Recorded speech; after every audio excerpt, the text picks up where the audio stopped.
Hey guys so हमने अभी drop किया था जेम्स मिल पे लास्ट लेक्चर में। तो हमने पढ़ा था कि जेम्स मिल जो है उनको ऐसा लगता था कि इंडिया में काफ़ी टाइप के सुपरस्टिशियस बिलीव्स हैं और कास्ट बेस्ड डिस्क्रिमिनेशन है और मतलब लोगों को एनलाइटनमेंट की ज़रूरत है। तो उन्होंने कहा कि ब्रिटिशर्स के आने से पहले इंडिया पूरी तरीके से डार्कनेस में था। लेकिन अगर हम आज की डेट में ये चीज़ सुने जेम्स मिल की तो ऑब्वियसली ये गलत लगती है कि how can he say that. हमने इतनी सारी चीज़ें अब पढ़ ली हैं कि ये सब चीज़ें जो जेम्स मिल ने बोली हैं वो पूरी तरीके से सही नहीं हैं। और हम लोग जो है इंडिया को ऐसे 3 पीरियड्स में हिंदू मुस्लिम वाले पीरियड में डिवाइड नहीं कर सकते, बिकॉज इंडिया में जो है बहुत तरीके के धर्म बहुत पहले टाइम से रहते आए हैं। सो ऐसा नहीं है कि मुस्लिम्स जो है मतलब पीरियड नहीं बना सकते हम कोई एक पर्टिकुलर कि हाँ ये मुस्लिम्स का टाइम है या ये हिंदुओं का टाइम है। So the religion of the rulers of a particular time can not determine the classification. तो रिलीजन से हम क्लासिफिकेशन नहीं कर सकते। It is wrong idea of perceiving things like that. So the lives and practices of the whole population during a certain period should be considered while drafting history. तो हमें जो है पूरी जनता को ध्यान में रखते हुए हिस्ट्री की चीज़ों को हिस्ट्री के पीरियड को डिवाइड करना चाहिए। That's what it should be done, not the way James Mill has done.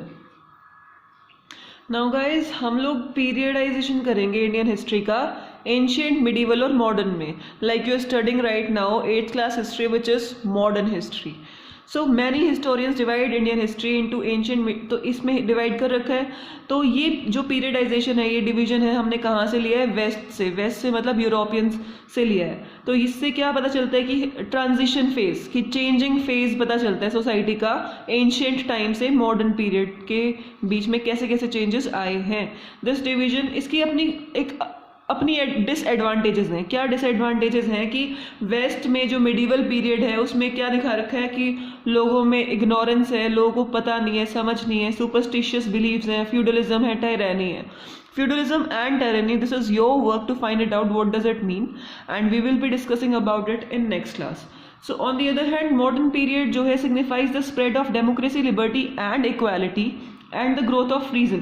तो लेकिन इंडिया में जो है या मॉडर्न पीरियड के टाइम पे हम लगाएं, देखो मिडिवल में ऐसे बिलीव्स थे और मॉडर्न टाइम में डेमोक्रेसी आ चुकी थी, लिबर्टी आ चुकी है, इक्वालिटी आ चुकी है और रीजंस डेवलप होने लगे हैं, नॉलेज बढ़ने लगी है, साइंस से रिलेटेड फैक्ट्स आने लगे हैं।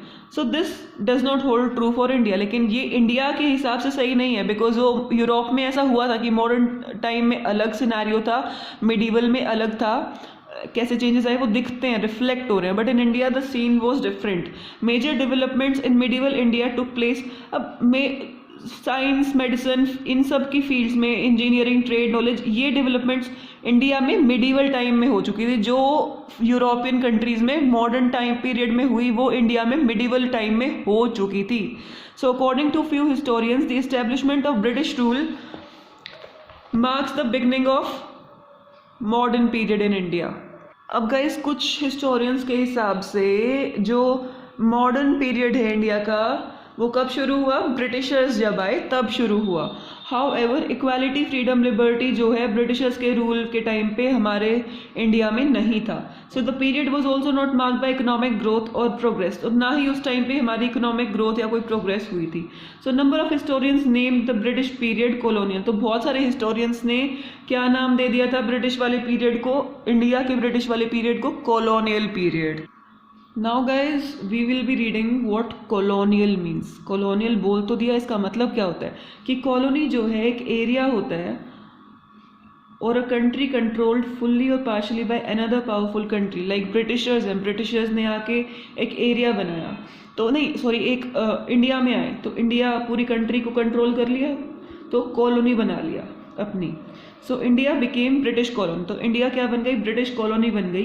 एंड ब्रिटिशर्स ने आके जो है अपना रूल सेटअप किया और सारे लोकल नवाब्स को, इंडियन रूलर्स को अपने अंडर कर लिया और कंट्रोल क्या किया? ट्रेड, क्राफ्ट्स, एग्रीकल्चर, इसको कंट्रोल किया, इस पे कब्जा किया। And Britishers influenced by British culture, Indian values and taste, customs, practices witnessed. अब क्योंकि ब्रिटिश कल्चर को देख के जो इंडिया के लोग थे वो थोड़े से इन्फ्लुएंस हो गए, उसकी तरफ प्रभावित बोल सकते हो गए, और उन्होंने ब्रिटिशर्स की तरह थोड़ा थोड़ा चेंज करना स्टार्ट कर दिया.